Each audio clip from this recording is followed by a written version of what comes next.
Mentorship Matters, sponsored by Gentlemen's Quest of Tampa.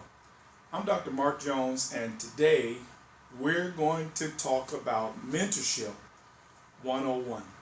Now, I'm sure that everyone watching this video right now has your own desires for success and accomplishment, maybe even prosperity at some level.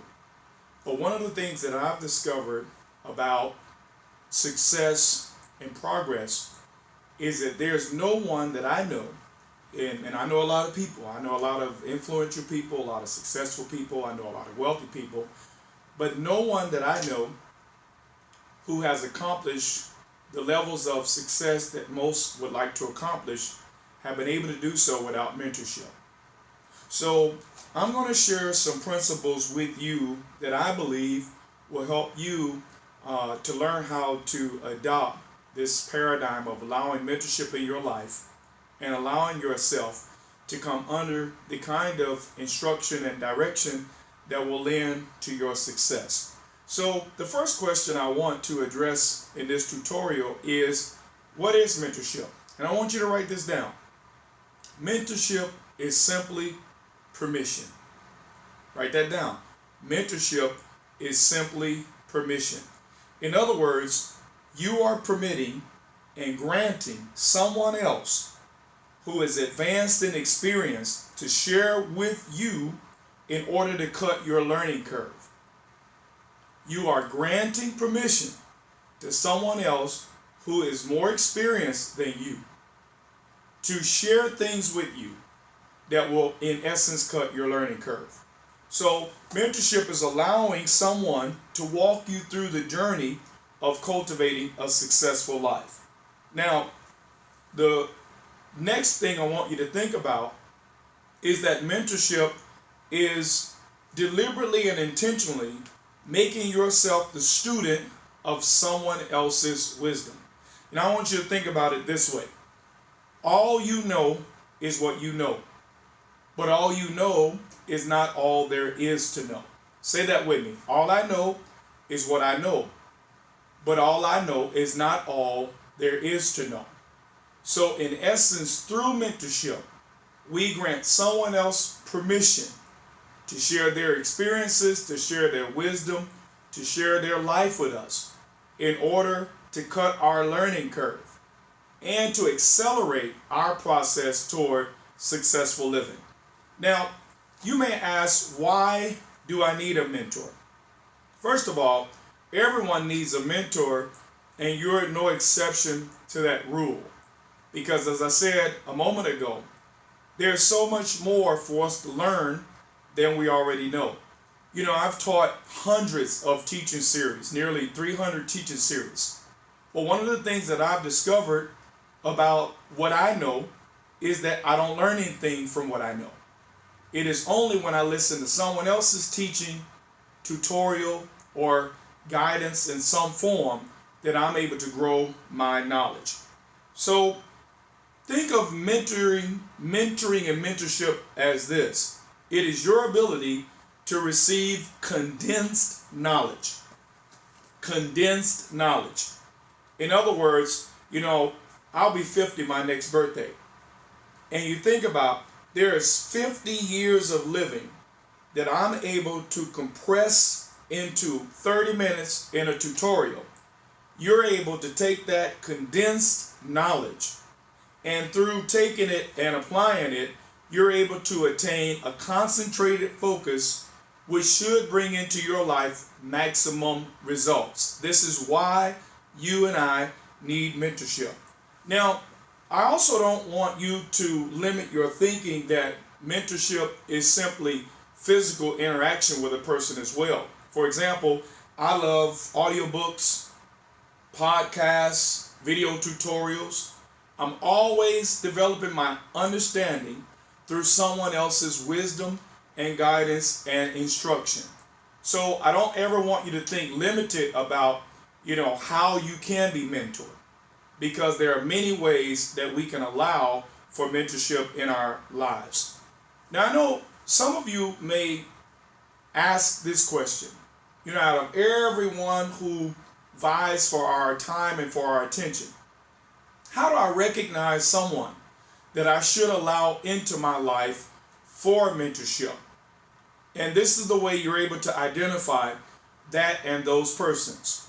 You're able to identify a mentor by the vested interest that they show in your well-being. I'm going to say that again.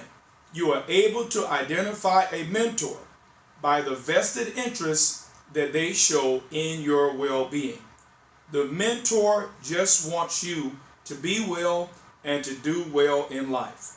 Secondly, you're able to identify a mentor by their ability to see straight through your bull. You can fool some of the people some of the time.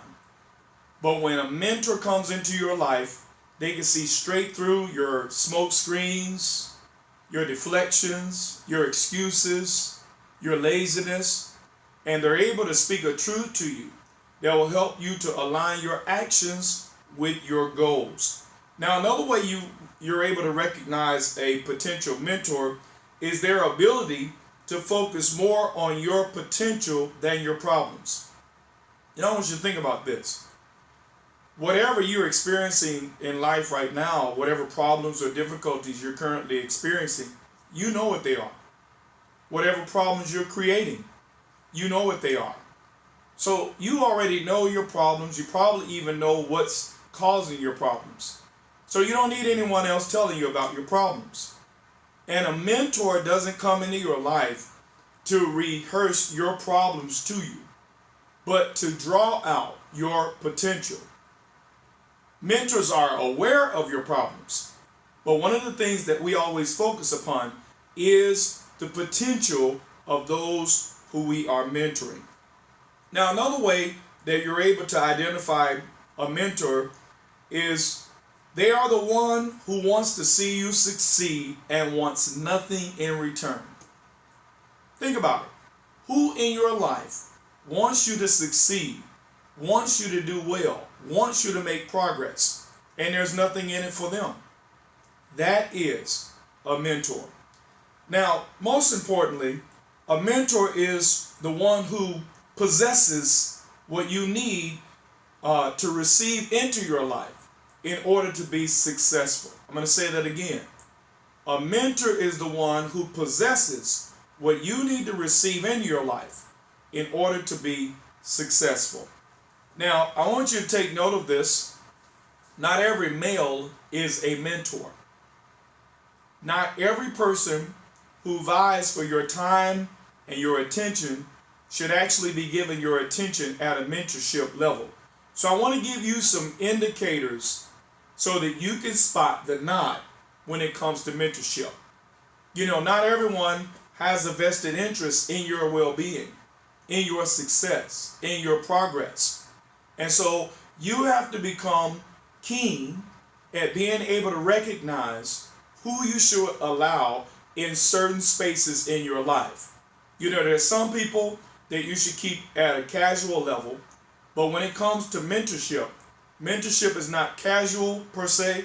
It's up close, it's personal, it's in your face, it's instruction, it's reminders, it's accountability, it's involved. So you have to really be able to spot who you should not allow in that space of mentorship. Now, the first key to discerning who should not be a mentor in your life is this: anyone who encourages you to do something for which you will experience guilt and regret should not be a mentor. I'm going to repeat that. Anyone who encourages you to do things for which you will experience guilt or regret should not be in a space called mentorship. So that's the first thing I want you to take note of. Now, secondly, anyone who discourages your dreams and ridicules your goals should not be a mentor. Let me tell you something very key to mentorship. Your mentor does not define to you what your dreams should be. Your mentor does not define to you what your goals should be. Your mentor helps you to be. In other words, Your mentor is aimed at your condition because being comes before doing. So it's not our job to tell you what you should call a worthy goal. It's your job to discern and to determine what your goals and what your dreams are.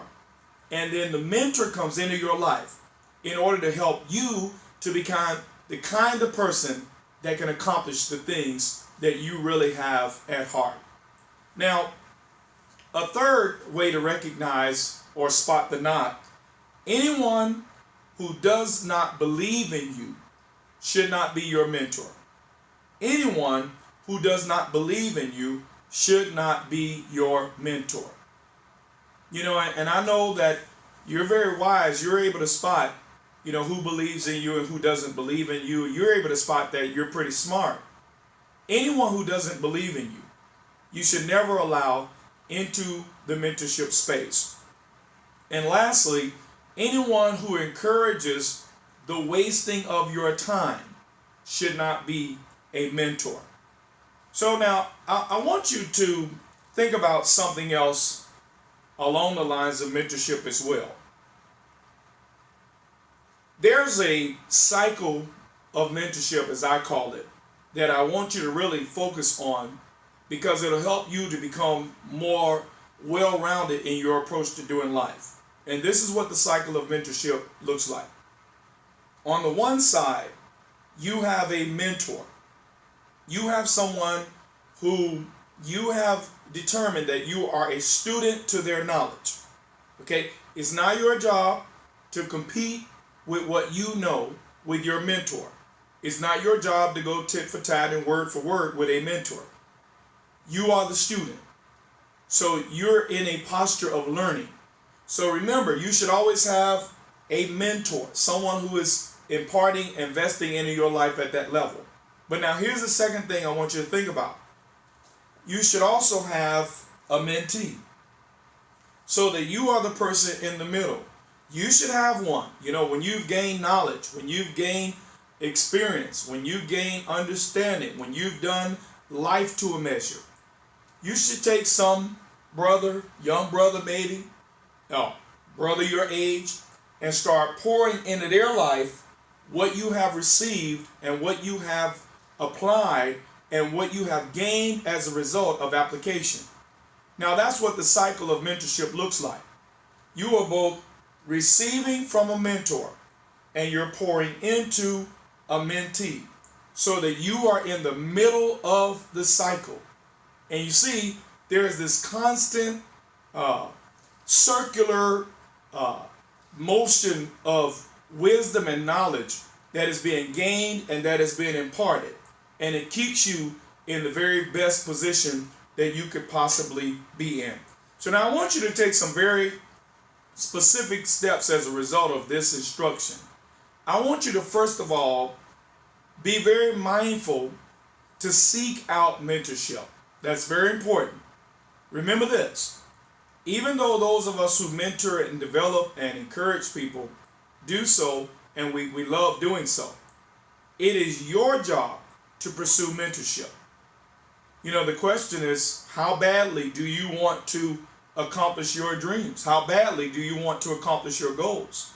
Well, if you want it bad enough, then you will go toward the mentorship process. Don't make excuses. Go toward the mentorship process so that you can start gaining the wisdom and the tools that you need in order to cultivate and to craft a successful life. Now, the second thing I want you to do is be a mentor. Listen, there's always someone who can learn from what you know.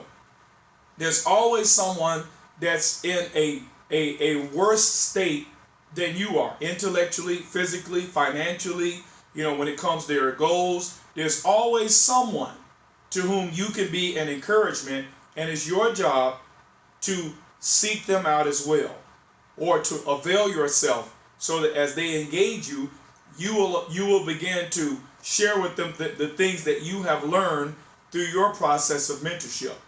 Some people call it paying it forward. Okay?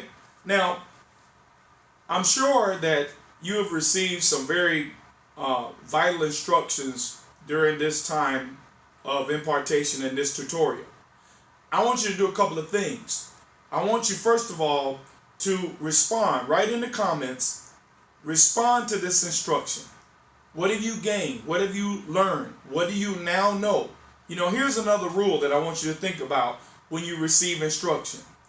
Knowing what I now know, what should I now do differently? I want you to write that down, because that's the way you should think whenever you sit in front of instruction and whenever you are in the audience of a mentor. Knowing what I know now, what should I now do differently?